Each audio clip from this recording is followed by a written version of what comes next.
evening, good morning, good afternoon, whatever time is going on, whenever you are watching this video, welcome to our channel. Guys, if you haven't watched the first video of our series, you must watch it. The link is in description box. Guys आज हम जो start करने वाले हैं वो है हमारे course का चैप्टर नंबर 2। काफ़ी स्टूडेंट्स ने डिमांड किया था कि सेकंड चैप्टर अपलोड किया जाए। सो लीजिए, आपने बुलाया और हम आ गए। गाइस ये आपको अभी फिर से क्लियर कर दिया जा रहा है कि आपका जो ये कोर्स है ये fully and fully based on NCERT है। अपनी NCERT अपने साथ लेके बैठिए एंड जो भी की पॉइंट्स जो भी पॉइंट्स आपको यहाँ पे हाईलाइटेड है, आपको वैसे लाइन टू लाइन काफ़ी बच्चों ने रिक्वेस्ट किया था कि लाइन टू लाइन मैं आपको एक्सप्लेन करूं। हालांकि मैंने फर्स्ट चैप्टर में आपको इंपॉर्टेंट पॉइंट वाइज लाइक जो मैंने हाईलाइट किए थे वही मैंने आपको समझाए थे। इस चैप्टर में हम पूरा चैप्टर रीड आउट करेंगे, पूरा चैप्टर लर्न करेंगे, पढ़ेंगे। अगर आप एक बार पूरी NCERT देखिए, हर एक टीचर रिकमेंड करता है कि आप NCERT को स्पेशली बायो के NCERT को रट लें, मतलब पूरा फाड़ के पूरा पढ़ लें। उसको फाड़ना नहीं है बट उसको पढ़ लें। बट हम क्या कर रहे हैं, सिर्फ उस बात को कह नहीं रहे हैं, उस बात को आपके लिए और आसान कर रहे हैं। अगर आप NCERT की बुक खोलेंगे तो आपको हर एक लाइन इंपॉर्टेंट दिखेगी। मगर हर लाइन इंपॉर्टेंट तो है, बट वो लाइन कहना क्या चाहती है, वो लाइन कैसे डिफ्रेंशिएट कर रही है बाकी की इम्पॉर्टेंट लाइन से, जैसे कि वो कैसे ज़्यादा इम्पॉर्टेंट है, वही चीज़ें हम डिस्कस करते हैं। सो गाइस, इस साथ में बने रहिए। वीडियो के लास्ट में आपको काफ़ी चीज़ें पता चलेगी, लास्ट तक बने रहिए। लास्ट में मैं आपको लास्ट में बताऊंगी कि मैंने ये पूरी वीडियो में जितना भी कुछ स्पेशल एंड जितना भी कुछ इंपॉर्टेंट बताया है वो लास्ट में समराइज़ होके आप किस तरह से उसके नोट्स बना सकते हैं। गाइस नोट्स बनाइए, I am not saying notes मत बनाइए, अपनी लैंग्वेज बनाइए, NCERT की लैंग्वेज को कंसिडर करके बनाइए। एंड आपको NCERT की लैंग्वेज कहीं पे भी देख लीजिए आप, इजी लैंग्वेज है, सबसे इजी लैंग्वेज है।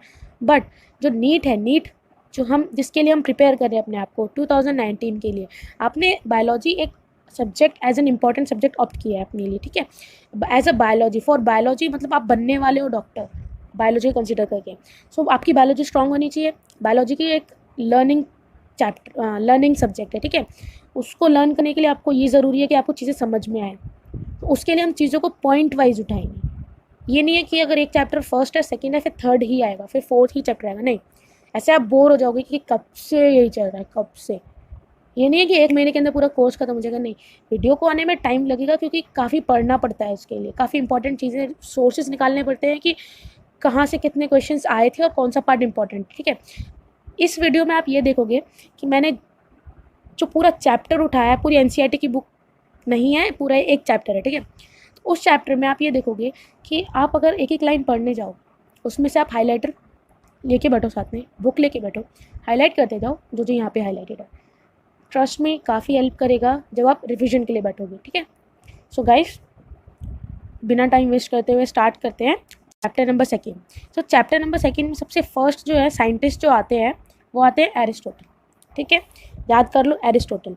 इन्होंने क्या किया था, क्लासिफिकेशन में हेल्प की थी, ठीक है।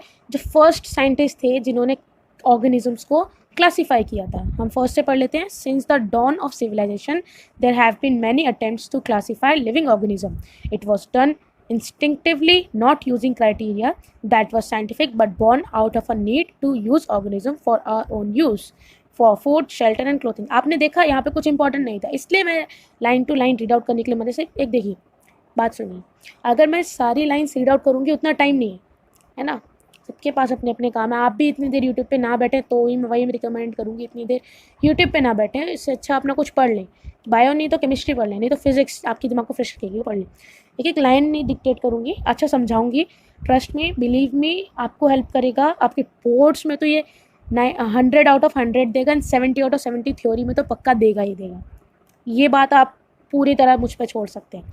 सब्सक्राइब कर लीजिए, इसके लिए फिर से बता रही हूँ, सब्सक्राइब कर लीजिए ताकि आप जो है आगे चल के रिग्रेट ना करें कि यार हमने NCERT को इतनी इंपॉर्टेंस नहीं दी, हमने नोट्स को दी, हमने बाकी मटेरियल्स को दी, लेकिन हमने NCERT को नहीं दी। तो हम NCERT को ही पढ़ेंगे, ठीक है। अब आती है काम की बात। Aristotle was the earliest to attempt a more scientific basis for classification. यानी कि एरिस्टोटल जो था, उन्होंने क्लासिफिकेशन के लिए एक पहला साइंटिस्ट था जिसने क्लासीफाई किया था ऑर्गेनिजम्स को। ये इस लाइन में लिखा हुआ है। ही यूज्ड सिंपल, उसने क्या क्या यूज़ किया था, मॉर्फोलॉजिकल कैरेक्टर यानी कि ऊपर ऊपर के बाहर के कैरेक्टर, जिसने प्लांट्स को ट्रीज, श्रब्स और हर्ब्स लाइक उनकी हाइट के अकॉर्डिंग उनको जो सबसे बड़े ट्रीज, उससे छोटे श्रब, उससे सबसे छोटे हर्ब्स, इनमें उसने डिफाइन कर दिया था। ठीक है, सिर्फ क्या देख के, हाइट देख के। एक क्राइटेरिया लिया उसने, लिया ना। ठीक है, देन उसने क्या किया, अब प्लांट्स और एनिमल में क्लासीफाई करना ज़रूरी है, तो प्लांट्स एंड एनिमल में क्लासीफाई करने के लिए उसने क्या किया, he classified animals on the basis of presence या फिर एब्सेंस ऑफ रेड ब्लड। यानी कि अगर जैसे प्रेजेंट है या एब्सेंस है रेड ब्लड तो वो एनिमल होगा, और प्लांट को कैसे इसने क्लासीफाई किया, हर्ब, श्रब्स और ट्री के बेसिस पे। ठीक है, देन अब आए एक और साइंटिस्ट। अब एक और साइंटिस्ट है, कहानी की तरह समझो। पहले एरिस्टोटल आया, उसने दो तरह बता दिए, एक प्लांट होता है, एनिमल होता है।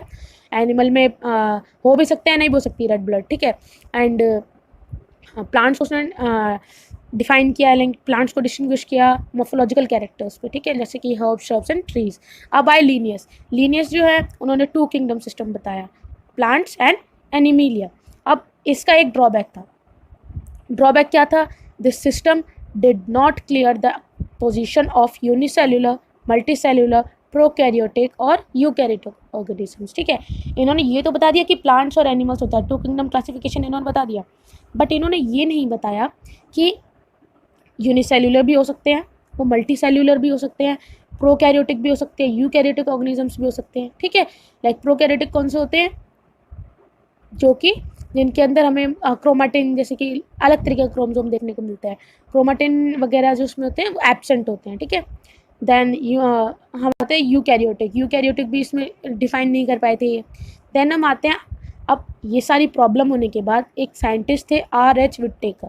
ठीक है, साइंटिस्ट थे R.H. विट्टेकर। देखिए, अब मैं एक सेकेंड, आपको ये सारा रीड आउट करना ज़रूरी है, आप कमेंट सेक्शन में बता दीजिएगा, तो अगली वीडियो जो है लाइन बाय लाइन आएगी। लेकिन देखिए, अब मैं आपको सच बताऊं, ट्रूली बताऊं, लाइन बाय लाइन आप भी पढ़ सकते हैं, आपके पास भी बुक है। प्लीज़ टाइम सेव करिए, अपना भी और मेरा भी।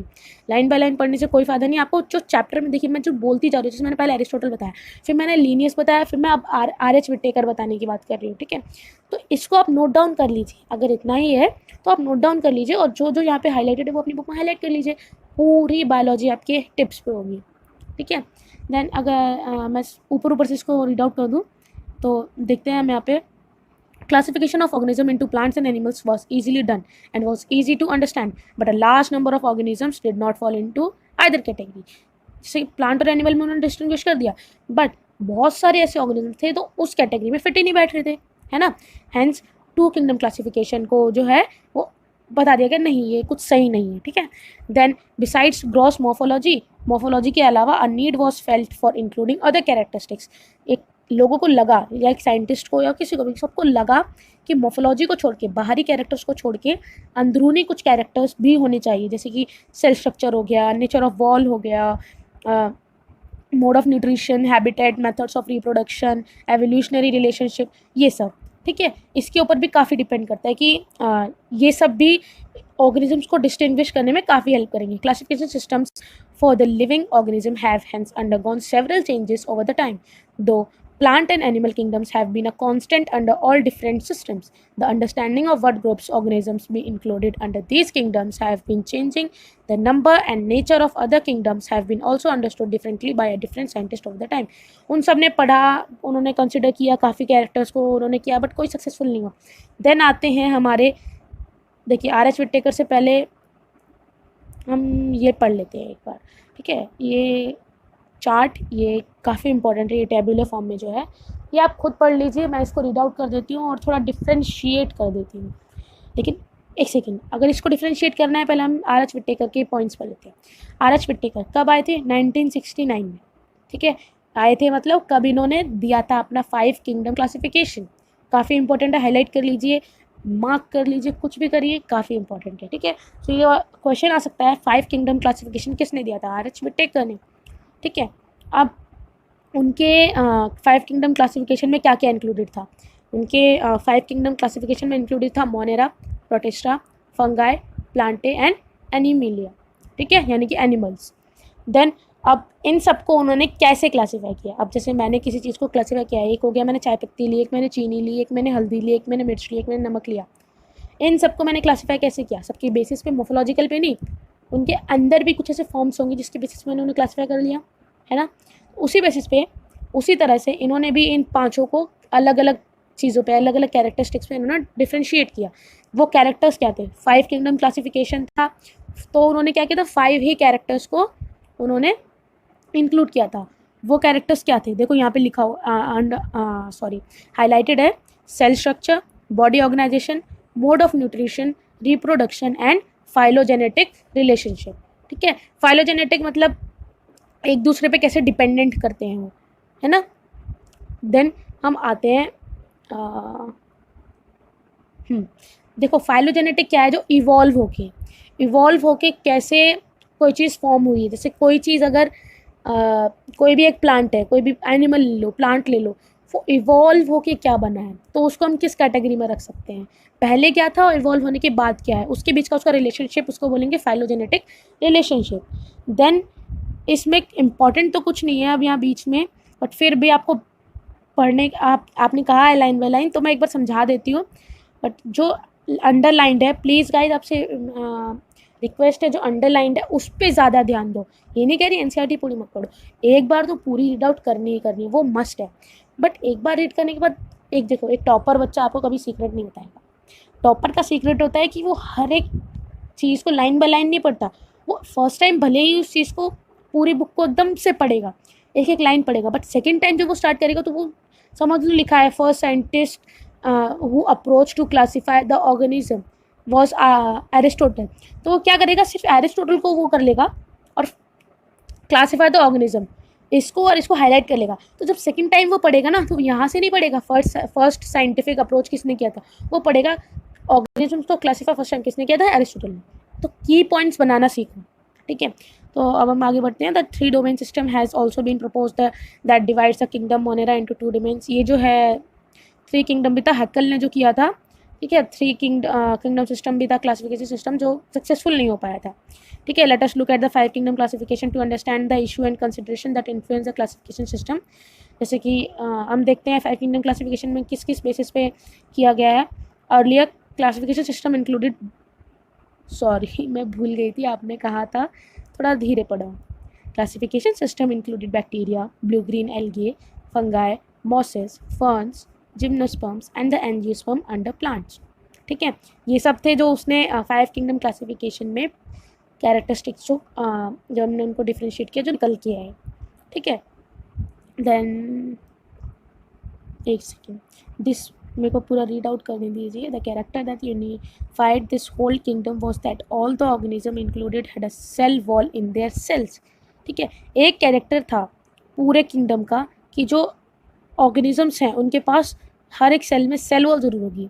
This place together groups which widely differed in other characteristics, जो अदर कैरेक्टरिस्टिक्स से काफ़ी डिफरेंट थी। It brought together the prokaryote bacteria and the blue green algae that is known as cyanobacteria. इसके बारे में आगे पढ़ेंगे हम। With other groups which were eukaryotic, it also group together the unicellular organism and the multicellular ones से, जैसे कि unicellular और मल्टीसेलुलर को भी इसने साथ में रखा, जैसे कि 5 किंगडम क्लासिफिकेशन है, जो कि as example Chlamydomonas and Spirogyra were place together under algae, algae के अंदर ही उन्हें रख दिया। ठीक है, क्लासिफिकेशन जो था डिफ्रेंशिएट नहीं कर पाया था हेट्रोट्रोफिक जो ग्रुप था फंगाई का एंड ऑटोट्रोफिक ग्रीन प्लांट्स। ठीक है, दो they also showed a characteristics difference in their walls decomposition. The fungi had chitin in their walls while the green plants had a cellulosic cell wall. When such characteristics were considered, all fungi were placed in the separate kingdom fungi. हमें पता है, हम एक second, 5 kingdoms जो थे वो क्या थे, Monera, protista, fungi, Plantae, Animalia, सबके बारे में डिफरेंटली हम पढ़ेंगे। लेकिन इसमें क्या है, ऊपर ऊपर से बताया गया है कि कौन से किंगडम्स हैं। इसीलिए मैं कह रही थी आप कंफ्यूज हो गए अगर मैं पूरी थ्योरी पढ़ने बैठूंगी। मैं अगर आपको इंपॉर्टेंट बताऊंगी आपको काफ़ी हेल्प मिलेगी। ठीक है, तो जब अब हम आते हैं, all prokaryotic organisms were grouped together under kingdom Monera. देखो अगर मैं आपको समझाऊं तो हम ये देख सकते हैं, kingdom Monera, then kingdom Protista. Kingdom Protista में ही फंगाई, प्लांटे, एनिमल, ये नहीं कह रही उसके अंडर है बट उससे रिलेटेड है। प्रोटिस्टा जो है वो फंगाई, प्लांटे, एनिमिलिया में एक लिंक की तरह वर्क करती है। ठीक है, ये आपको आगे पढ़ाऊंगी, आगे है ही चैप्टर में ही है, बट एक एक आइडिया दे रही हूँ कि मोनेरा सबसे अलग है। मोनेरा के अंदर जो आते हैं वो प्रोकैरियोटिक ऑर्गेनिजम्स आते हैं। प्रोटिस्टा के अंदर जो आते हैं यूनिसेलुलर यूकैरियोटिक आते हैं। ठीक है, ध्यान से सुनना, मोनेरा के अंदर प्रोकैरियोटिक आते हैं, मल्टीसेल्यूलर हो चाहे यूनिसेल्यूलर हो, लेकिन प्रोटिस्टा के अंदर यूनिसेल्यूलर यूकैरियोटिक आते हैं। एंड फंगाई, प्लांटे, एनिमिलिया, इसके अंदर मल्टीसेल्यूलर यूकैरियोटिक आते हैं। Got it? रिपीट करूं? आई गेस मुझे रिपीट करने की ये नहीं होनी चाहिए, बिकॉज आप बैक कर सकते हो। गाइस अब हम पढ़ने जा रहे हैं, उससे पहले एक पॉइंट रह गया हमारा। All prokaryotic organism were group together under kingdom Monera, ये बात हमने पढ़ ली। एनिमल किंगडम जो है, ठीक है, विच लैक सेल, हमें पता है प्लांट्स के अंदर सेल वॉल होती है और एनिमल्स के अंदर सेल वॉल नहीं होगी, राइट। देन जैसे क्लैमाइडोमोनास और कोलेरा, इसको जो है पहले एल्गे में रखा गया था प्लांट्स के अंदर, and both having cell walls with paramecium and amoeba which were, जैसे अब क्लैमाइडोमोनास और क्लोरेला जो थे, और पैरामीशियम एंड अमीबा, ये चारों को हमने एक साथ ही रख दिया था। लेकिन जब बाद में जब ऑर्डर डिफ्रेंशिएट किया गया तो पैरामीशियम एंड अमीबा को हमने एनिमल किंगडम में रख दिया, जिसके अंदर सेल वॉल नहीं थी, ठीक है। तो ये इंपॉर्टेंट है कि हम मॉर्फोलॉजिकल जो उसकी कैरेक्टरिस्टिक्स हैं उनके अलावा और कैरेक्टरिस्टिक्स को भी हम देखें। सो अब हम आते हैं हमारे किंगडम मोनेरा, ठीक है। किंगडम मोनेरा, सबसे पहली बात मैंने आपको बताया था प्रोकैरियोटिक ऑर्गेनिजम्स आते हैं, ठीक है। इसकी जो बॉडी ऑर्गेनाइजेशन होती है वो सेल्यूलर होती है, ठीक है, सेल्यूलर बॉडी ऑर्गेनाइजेशन। अब ये कोई भी हो सकते हैं, ये मल्टी सेल्यूलर भी हो सकते हैं, यूनिसेल्यूलर भी हो सकते हैं, ठीक है। इसके अंदर नॉन सेल्यूलोसिक सेल वॉल होती है, सेल वॉल के पास सेल्यूलोसिक मतलब सेल्यूलोस नहीं होता, ठीक है। देन अब सेल्यूलोज नहीं है तो सेल वॉल किसकी बनी होगी, हम पढ़ते हैं आगे, देखिए। जो बैक्टीरिया जो हैं सोल मेंबर्स होते हैं किंगडम मोनेरा के, ठीक है। तो they are the most abundant micro organism, like bacteria नहीं होंगे ना तो डिकम्पोजिंग ये जो फैक्ट है ये होएगा ही नहीं, ठीक है। बैक्टीरिया जो है वो मोस्ट अबेंडेंट माइक्रो ऑर्गेनिजम्स हैं। बैक्टीरिया ऑलमोस्ट हर जगह हैं, ठीक है, हर जगह हो सकते हैं, ठीक है। उसके बाद hundreds of bacteria are present in a handful of soil. आप एक सॉइल को उठा लो, उसके अंदर हंड्रेड या फिर थाउजेंड्स ऑफ बैक्टीरिया आपको मिल जाएंगे, ठीक है। ये जीते हैं, ये लिव करते हैं एक्सट्रीम हैबिटेट में, like hot spring, desert, snow, deep ocean, where very few life forms can survive. ये हर तरह की लाइफ फॉर्म्स में सर्वाइव कर जाते हैं, जहाँ पे चाहे कुछ भी हो, हॉट स्प्रिंग हो, डेजर्ट हो, स्नो हो या डीप ओशन हो, ठीक है। Many of them live in और on other organisms as parasite, काफ़ी सारे जीते हैं यानी कि लिव करते हैं और या फिर दूसरों पे डिपेंड करके रहते हैं, जैसे कि पैरासाइट के थ्रू, ठीक है। अब बैक्टीरिया जो है उसको ग्रुप करा गया है 4 कैटेगरीज में। क्या है वो 4 कैटेगरीज? उनकी शेप पे डिपेंडेंट होके, कोकस, ठीक है, जैसे कि स्पेरिकल होगा तो उसे हम कोकस कहेंगे, अगर रॉड शेप्ड होगा यानी कि स्टैंडिंग होगा उसे हम कहेंगे, देखो यहाँ पे हमें दिए हुए हैं कोकस, आप स्पेरिकल तो आप समझ ही जाओगे, ठीक है। देन हम रॉड शेप, जो हम रॉड शेप करते हैं तो उसे हम क्या कहते हैं, बैसिलस, देखो ये रे आपको आई गेस दिख रहे होंगे, ठीक है। देन जो कॉमा शेप जो होते हैं उसको विब्रियो कहते हैं। क्या कहते हैं?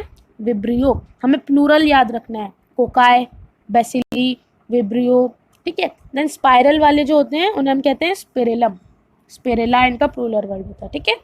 देन गाइस आई होप आपको सबको अच्छा लग रहा हो, प्लीज़ सब्सक्राइब कर लीजिए ताकि आपको नेक्स्ट, ये नहीं है मैं अगले दिन ही, कल ही अगला चैप्टर अपलोड करूँगी, बट परसों तक आपको 3rd चैप्टर मिल जाएगा। अगर लेट हो जाता तो एक दिन और लगा लीजिए, अदरवाइज़ आपको मिल जाएगा। गाइस आपको अगर अच्छा लग रहा है तो प्लीज़ शेयर कीजिए, लाइक ज़रूर कीजिए, लाइक से मोटिवेशन मिलता है। सो देखिए हमारा मिशन है कि हम अच्छे मार्क्स स्कोर करें, 360 आउट ऑफ, ज़्यादा नहीं तो 350 तो हम स्कोर करें ही नीट में, एंड बोर्ड्स में तो 100 आउट ऑफ 100। बोर्ड्स में तो बस आपको थोड़ा सा कंसंट्रेट करने की ज़रूरत है, बोर्ड्स में आपके मार्क्स आ जाएंगे, ठीक है। बैक्टीरिया का सबसे इंपॉर्टेंट पॉइंट, ये आपको बहुत इंपॉर्टेंट पॉइंट बता रही हूँ। Bacteria as a group show the most extensive metabolic diversity. Bacteria जो है अगर एज अ ग्रुप हम जो देखते हैं उसे, वो most extensive metabolic diversity show करता है, यानी कि मेटाबॉलिक एक्टिविटीज़ आपको पता ही होंगी, जितनी भी केमिकल कंपोजिशन हो रही है हमारी बॉडी में, तो सबसे ज़्यादा एक्सटेंसिव टाइप की डाइवर्सिटीज मतलब डिफरेंट फॉर्म्स में बैक्टीरिया में शो करता है, ठीक है। उसके बाद जो मेंबर्स होते हैं किंगडम मोनेरा के, वो क्या होते हैं? बैक्टीरिया, यानी कि मोनेरा में हम क्या इंक्लूड करेंगे? हर टाइप के बैक्टीरिया। अब मोड ऑफ न्यूट्रिशन क्या होता है, ये इससे थोड़ा बाहर है, इसको थोड़ी सी इंफॉर्मेशन बाहर है, आप नोट डाउन कर लीजिए। मोनेरा, देखिए समराइज करते हैं। मोनेरा जो होते हैं प्रोकैरियोटिक होते हैं, इनकी सेल्यूलर बॉडी ऑर्गेनाइजेशन होती है, नॉन सेल्यूलोसिक सेल वॉल होती है, इनकी मोड ऑफ न्यूट्रिशन जो होती है ऑटोट्रॉफिक होती है और हेट्रोट्रॉफिक होती है, दोनों टाइप की मोड ऑफ न्यूट्रिशन होती है, ठीक है। हाईएस्ट डाइवर्सिटी, डाइवर्सिटी मतलब डिफरेंट टाइप्स काफ़ी शो करते हैं, बहुत ज़्यादा डाइवर्सिटी है। बायोडाइवर्सिटी आपने पढ़ा होगा चैप्टर फर्स्ट में, नहीं पढ़ा तो लिंक डिस्क्रिप्शन में है, जाके अभी पढ़िए, ठीक है। देन सेल वॉल जो है, सेल वॉल हमने पहले बताया था सेल्यूलोसिक नहीं होती, यानी कि सेल्यूलोज की बनी नहीं होती, तो किस चीज़ की बनी, सेल वॉल तो है ही, किस चीज़ की बनी होगी, वो बनी होगी पॉलीसैकेराइड्स एंड अमीनो एसिड की, जिसको हम बोलेंगे पेप्टिडोग्लाइकन, ठीक है। सो गाइज आई होप आपको ये समझ आ रहा होगा। हम इस मोनेरा के उसको कंप्लीट कर चुके हैं। देन मोनेरा में भी हमारे पास दो टाइप से हमारे पास आ जाते हैं, आकी बैक्टीरिया एंड यू बैक्टीरिया। देखिए दिखा देती हूँ एक सेकेंड। देखो दो मोनेरा में भी हमें दो टाइप के ऑर्गेनिजम्स मिलते हैं, बैक्टीरिया मिलते हैं, आकी बैक्टीरिया, यू बैक्टीरिया। आकी बैक्टीरिया क्या होते हैं, आकी बैक्टीरिया होते हैं जो काफ़ी टाइम पहले से, लाइक बहुत टाइम पहले, जब हमारी अर्थ एक आग का गोला थी, कुछ भी सर्वाइव नहीं कर पाता था, उस टाइम पे समझ लीजिए, जब वो जैसे धीरे धीरे इवॉल्व हुआ टाइम, जैसे जैसे चीज़ें इवॉल्व हुई, उस टाइम पे आकी बैक्टीरिया हुआ करता था, लाइक सबसे पुराना बैक्टीरिया हम इसे कह सकते हैं, ठीक है, इसलिए इसको कहते हैं आकी बैक्टीरिया। तो ये क्या था, ये they live in some of the most harsh habitat. अब मोस्ट हार्श हैबिटेट क्या थी, जब हमारा अर्थ जहाँ पे कोई भी बैक्टीरिया, कोई भी ऑर्गेनिज्म सर्वाइव नहीं कर पा रहा था, जब आकी बैक्टीरिया ने सर्वाइव किया था, इवॉल्व किया था अपने आप को, ठीक है, तो इन्हें स्पेशल टाइप ऑफ बैक्टीरिया भी कहते हैं, ठीक है। अब आ जाएगा कि अलग अलग जगह पे जो आकी बैक्टीरिया रहते हैं उनके अलग अलग नेम्स होते हैं, जैसे कि यहाँ पे लिखा हुआ है, आप देखिए, एक्सट्रीम सॉल्टी एरियाज में अगर रहेंगे, काफ़ी खारे से जगह पे रहेंगे, तो उसे हम कहेंगे हेलोफाइल्स। यहाँ पे सबसे ज़्यादा सॉल्ट है, काफ़ी सॉल्टी सा एरिया है, उसको हम कहेंगे हेलोफाइल्स। और हॉट स्प्रिंग, ह्यूमिडिटी ज़्यादा है, वहाँ पे रहेंगे तो थर्मो एसिडोफाइल्स, ठीक है, समझ आया।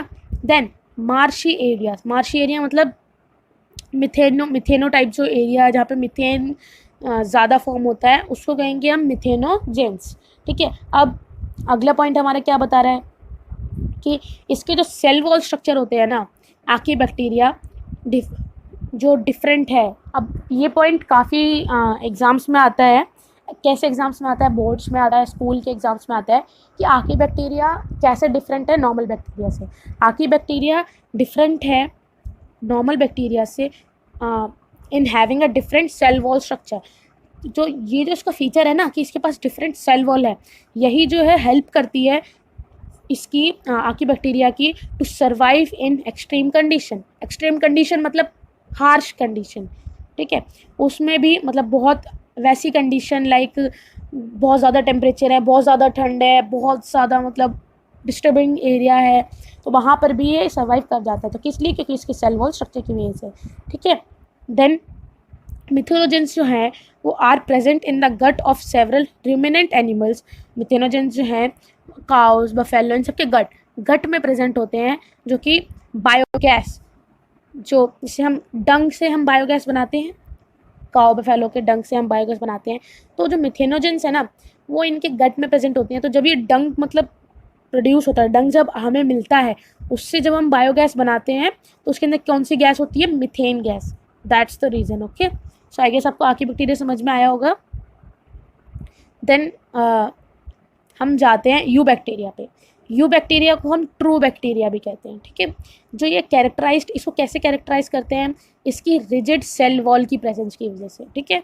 सो हम ये देखेंगे कि हमने आकी बैक्टीरिया को कैसे कैरेक्टराइज किया, हमने यू बैक्टीरिया को कैसे कैरेक्टराइज किया, ठीक है। देन अगर मोटाइल होगी, ये सेल वॉल मोटाइल होगी, तो इसके अंदर फ्लैजिला होंगे, ठीक है। फ्लैजिला मतलब दो वायर टाइप जो होंगे उनको हम फ्लैजिला कहते हैं, ठीक है, वो प्रेजेंट होंगे। अगर मोटाइल मतलब मूवमेंट करने में जो हेल्प करेंगे, तो फ्लैजिलम जो होंगे तभी मूवमेंट होगी। मोटाइल मतलब मूव कर सके जो बैक्टीरिया, यानी कि हैव अ फ्लैजिलम। देन अगला है हमारा साइनोबैक्टीरिया। साइनोबैक्टीरिया जो है उसको हम रेफ़र करते हैं as a blue green algae. Cyanobacteria को हम कैसे रेफ़र करते हैं, as a blue green algae. देखिए जितने भी ऑक्सीजेनिक फोटोसिंथेसिस जो करते हैं जितने बैक्टीरिया, उनके पास क्लोरोफिल ए होना बहुत इंपॉर्टेंट है। लिख लीजिए, नोट कर लीजिए, कुछ भी करिए, क्लोरोफिल ए बहुत इंपॉर्टेंट है। क्लोरोफिल ए होना मस्ट है किसी भी ऑक्सीजेनिक फोटोसिंथेटिक ऑर्गेनिज्म के पास। ठीक है, ठीक है। तो उससे जैसे कि ये ऑटोट्रॉफ होता है, साइनोबैक्टीरिया ऑटोट्रॉफ होता है, इसको हम ब्लू ग्रीन एल्गे भी कहते हैं। अब ये प्रेजेंट कहाँ पे होगा ये जानना इंपॉर्टेंट है। It is present in fresh water, marine और टेरेस्ट्रियल एल्गे। ठीक है, यानी कि टेरेस्ट्रियल लैंड पे भी ये हमें मिलेगा। देन हम आते हैं फोटोसिंथेटिक ऑटोट्रॉफ्स। क्यों बोला जाता है? क्योंकि इसमें क्लोरोफिल ए का यूज़ होता है। ठीक है, that's why it is known as photosynthetic autotrophs. आपको पहले ही बताया था ऑटोट्रॉफिक होते हैं ये। देन हम आते हैं जो कॉलोनीज जो होती है ना साइनोबैक्टीरिया की, वो किससे सराउंडेड होती हैं? जेलाटिनियस शीट से। देखिए मैंने आपको हाईलाइट करके दे दिया है, बट मैं समझाऊंगी एज ए स्टोरी ही, ताकि आपकी हेल्प हो, आपको अच्छे से समझ में आए।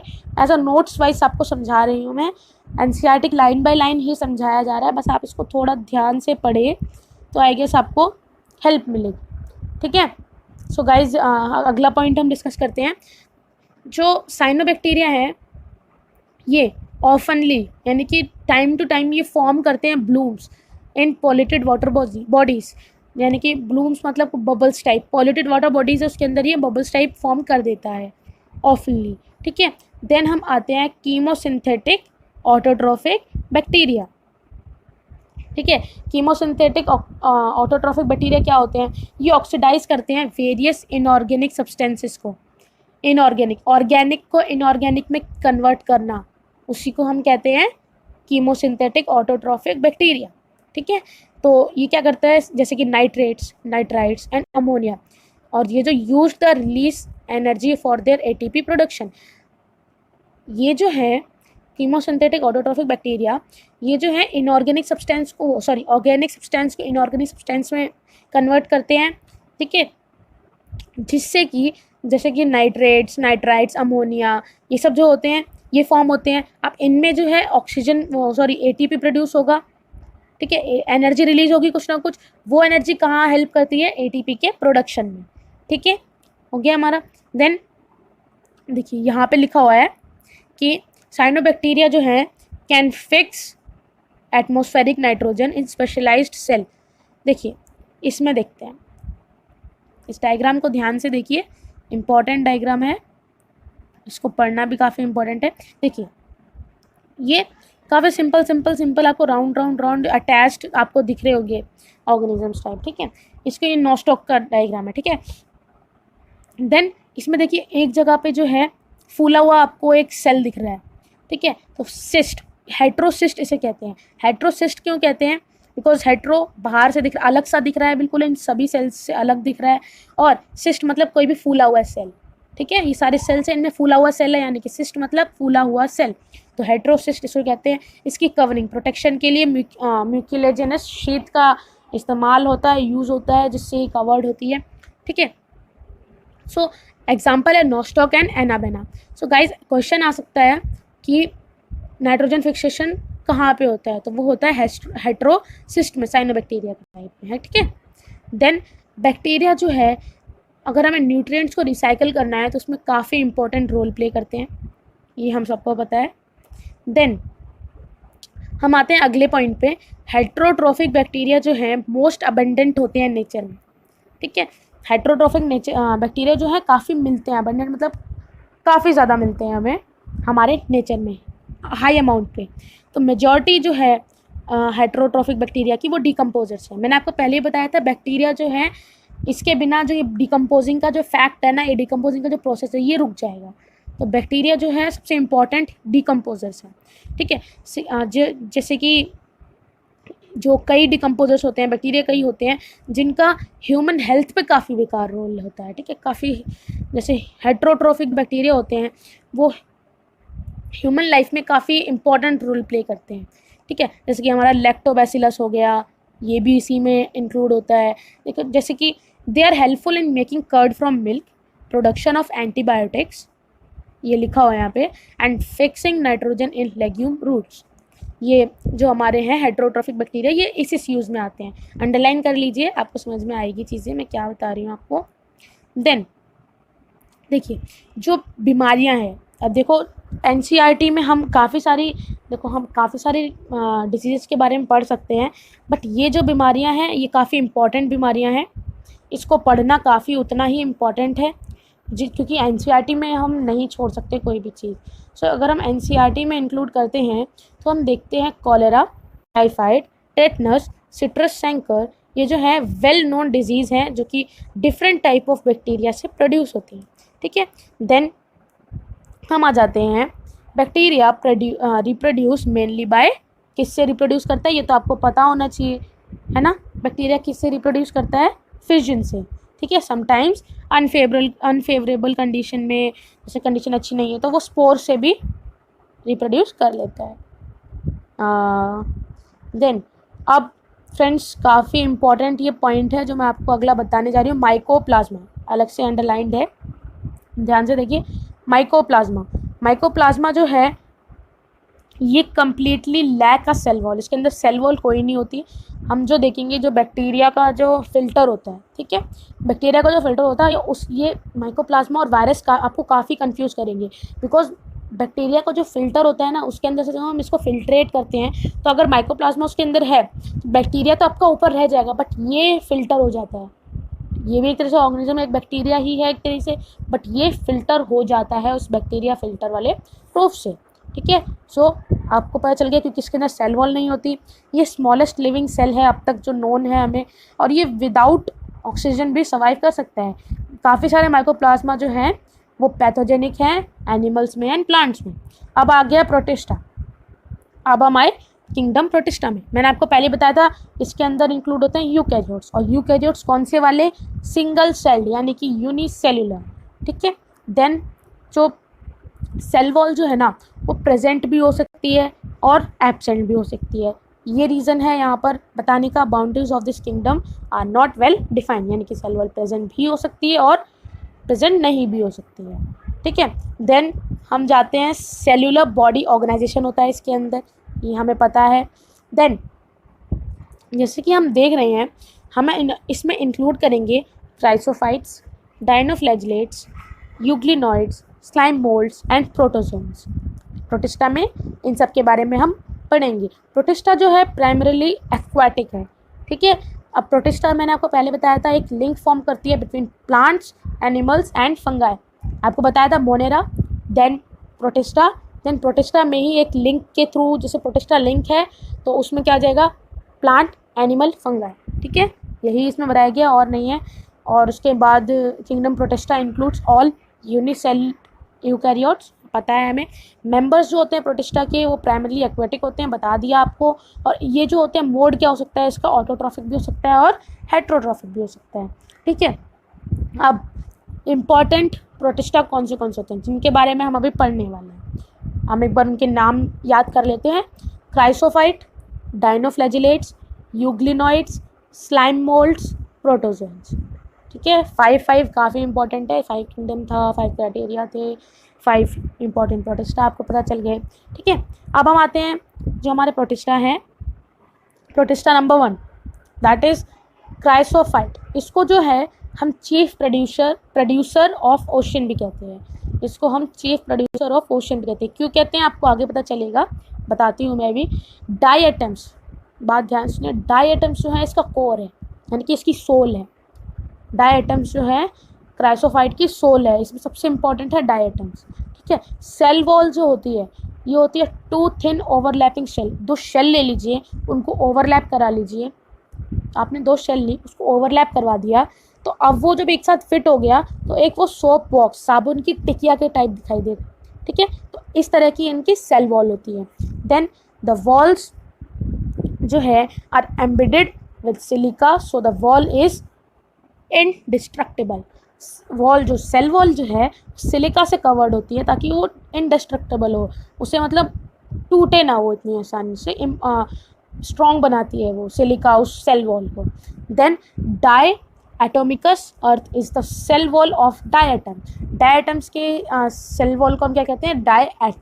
Die एटोमिशियस earth. ठीक है।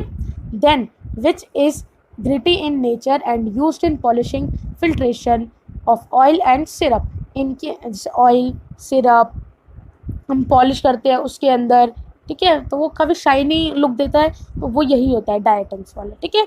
देन अगला है हमारा अगला है हमारा डायनोफ्लैजिलेट्स। ये जो होते हैं मोस्टली क्या होते हैं, मरीन होते हैं और फोटोसिंथेटिक होते हैं। फर्स्ट पॉइंट आपको पता चल गया, मरीन वाटर में मिलते हैं और फोटोसिंथेटिक होते हैं। इनमें से जो मोस्टली होते हैं उनके पास फ्लैजेला होती है, देखो आपको दिख ही रहे होंगे। फर्स्ट वाला है देखो डायनोफ्लैजिलेट फर्स्ट वाला, इसके अंदर देखो आप फ्लैजेला, ये वायर टाइप जो दिख रहा है इसको हम कहते हैं फ्लैजेला, ठीक है। तो इसके अंदर जो है 2 फ्लैजेला होती हैं। सेल वॉल जो होती है वो स्टिफ सेलुलोज की प्लेट्स होती है उसके आउटर सरफेस पे, यानी कि आउटर पोर्शन में जो होता है सेल्यूलोज की कवरिंग होती है। समटाइम रेड डायनोफ्लैजिलेट्स, जिसका एग्जांपल है गॉर्नियोलेक्स। इसको अंडरलाइन करो, राउंड करो, मार्क करो, कुछ भी करो, इम्पॉर्टेंट है। गॉर्नियोलेक्स जो है वो रेड डायनोफ्लैजिलेट्स का एग्जाम्पल है, जो कि अंडरगो सच रैपिड मल्टीप्लिकेशन, इतने मल्टीप्लिकेशन होते हैं उसके अंदर कि वो एक सी अपीयर रेड टाइड्स बना देता है, ठीक है। देखो मेरी बात ध्यान से सुनना, समटाइम जो रेड डायनोफ्लैजिलेट होता है ना, जो पर्टिकुलर उसका एग्जाम्पल क्या बताएंगे, गॉर्नियोलेक्स, ठीक है। ये इतने ज़्यादा मल्टीप्लिकेशन होते हैं इसकी, इतनी ज़्यादा मल्टीप्लिकेशन होती है कि आपको सी जो होती है ना, नदी जो होती है ना, कई टाइम रेड दिखाई देती है, रेड तरह की टाइड्स आपको दिखेंगी, रेड तरह की लहरें आपको दिखेंगी, ठीक है। तो ये किस लिए होती है, ये इसके मल्टीप्लिकेशन के बेसिस पे होती है, ठीक है। देन टॉक्सिन्स जो होते हैं रिलीज़ किए जाते हैं बाय सच लार्ज नंबर, काफ़ी टॉक्सिन्स जो होते हैं इतने लार्ज नंबर में प्रोड्यूस किए जाते हैं कि they can even kill other marine animals such as fish. वो रेड सी तो हमें दिख रही है, इसका मतलब कुछ टॉक्सिन तो रिलीज़ हुआ होगा ना, तो यहाँ पर कुछ नहीं, काफ़ी ज़्यादा टॉक्सिन रिलीज़ होता है, ठीक है। देन उसके बाद हम कहते हैं येलो, ब्राउन, ग्रीन, ब्लू या red according to the pigment in the cell. किसी भी फॉर्म की हमें वो सी दिख सकती है। यहाँ पे हमने सिर्फ रेड के बारे में डिस्कस किया है, बट कई टाइप के फॉर्म्स हो सकते हैं। देखिए ऊपर सेकेंड लाइन में देखिए, they appear yellow, green, brown, blue और red depending on the main pigment present in the cell. जिस तरह का पिगमेंट सेल में प्रेजेंट है उसके बेसिस पे, ठीक है। Then euglenoids, majority of them are fresh water organism. Complete. इसका एग्जाम्पल है यूग्लेना, एग्जाम्पल पहले लिख लीजिए, बाद में भूल जाओगे, एग्जाम्पल पहले लिख लो। यूग्लेना, तो ये जो होता है फ्रेश वाटर ऑर्गेनिज्म होता है, पता है। इनके पास सेल वॉल नहीं होती, लेकिन प्रोटीन रिच लेयर होती है। याद रखना, बाकियों में सेल वॉल थी, इनके पास सेल वॉल नहीं होती, बट प्रोटीन रिच लेयर होती है, जिसको हम कहते हैं पेलिकल, पेलिकल, जो कि इनकी बॉडी को फ्लेक्सिबल बनाता है। फ्लेक्सिबल होगी तो अब यानी कि मोटाइल बॉडी है, मूव करेगी, तो 2 फ्लैजेला होते हैं, एक शॉर्ट होता है, एक लॉन्ग होता है।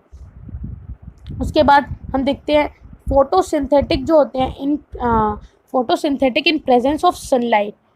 सनलाइट के प्रेजेंस में ये फोटोसिंथेटिक के मोड से बिहेव करते हैं, और जब एब्सेंस होगी, सनलाइट नहीं होगी, तो ये हेट्रोट्रोफिक के उस बेसिस पे परफॉर्म करते हैं, ठीक है।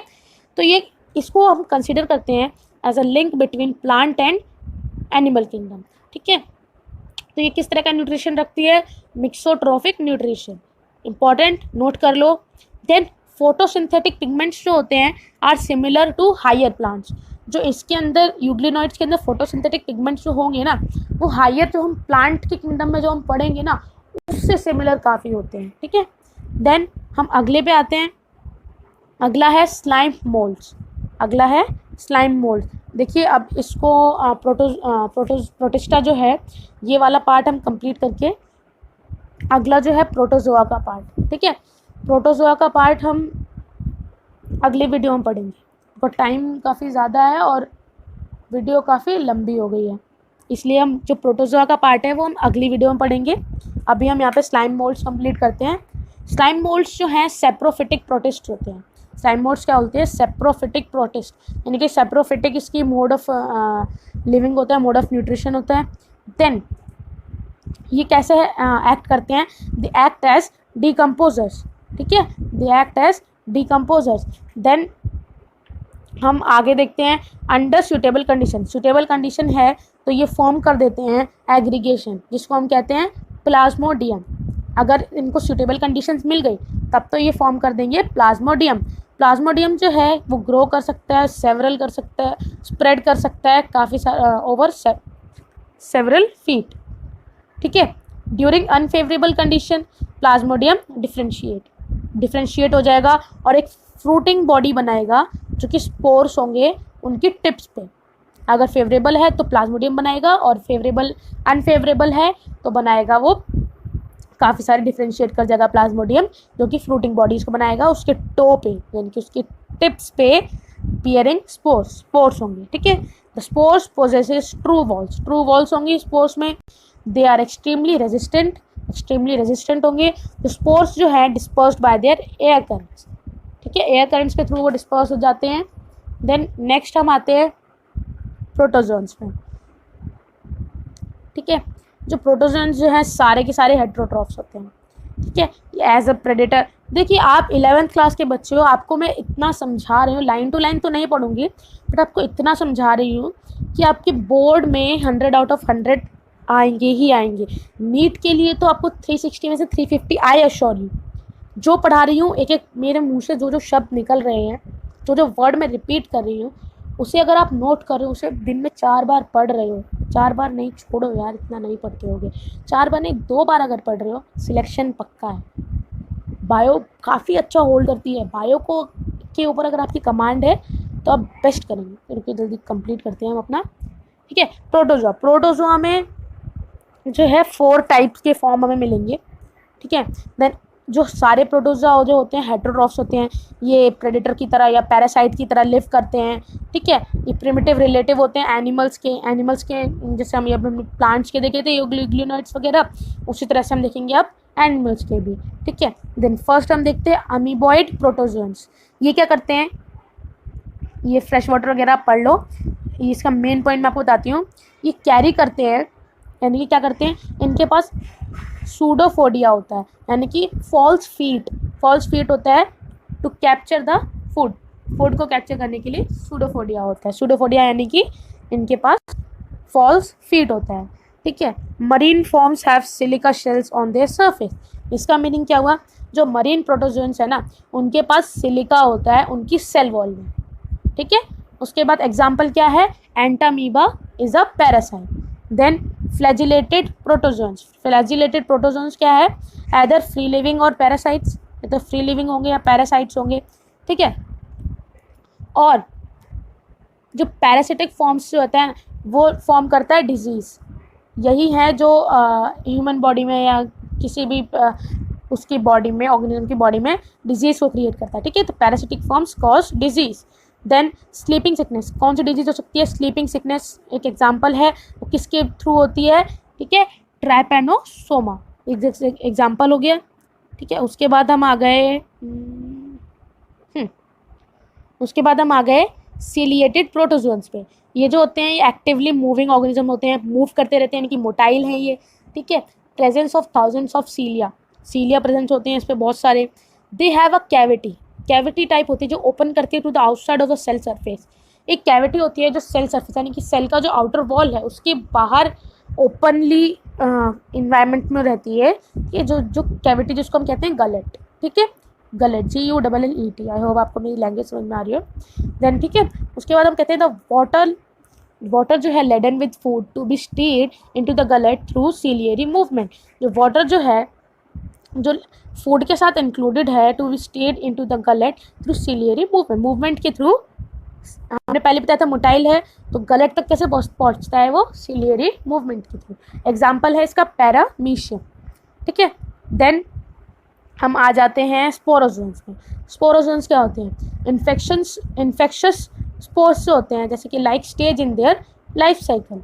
स्पोरोजोन्स क्या होते हैं, इन्फेक्शस स्पोर होते हैं। देन एग्जाम्पल क्या क्या है इसमें, यही इंपॉर्टेंट है, मैं आपको फिर बता रही हूँ, सिर्फ आपको इंपॉर्टेंट कोर कॉन्सेप्ट बताया जा रहा है। लाइन बाय लाइन एक्सप्लेनेशन भी यही है, आपको ऐसे कोई नहीं समझाएगा। आपकी NCERT उठाकर ऐसे रखती है और उसकी एक एक लाइन आपको बताई जा रही, कोई नहीं समझाएगा। मैंने एक स्टेप फॉरवर्ड लिया, आप भी लाइक कीजिए और बताइए आपको वीडियो कैसी लगी। ठीक है। तो लास्ट पॉइंट हम डिस्कस कर लेते हैं। एग्जाम्पल क्या है, मलेरियल पैरासाइट, जिसको हम कहते हैं प्लाज्मोडियम। सबके एग्जाम्पल याद करने इंपॉर्टेंट है, ठीक है। सो गाइस आगे किंगडम फंगाई और बाकी के जो हमारे पॉइंट्स हैं वो सब हम डिस्कस करेंगे हमारी नेक्स्ट वीडियो में। जब तक के लिए thank you so much and इस वीडियो को देखिए। आई होप आपको ये वीडियो पसंद आए और सब्सक्राइब, प्लीज़ सब्सक्राइब